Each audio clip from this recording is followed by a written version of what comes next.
જય ગૌ માતા મિત્રો બધાને।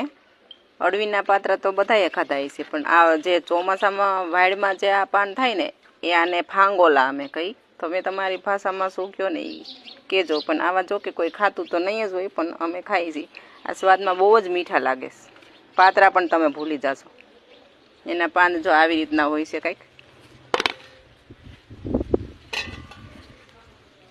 જો આવી રીતના એના પાન હોય છે। આ એટલા મીઠા લાગે છે ને કે તમે પાત્રાને પણ ભૂલી જશો।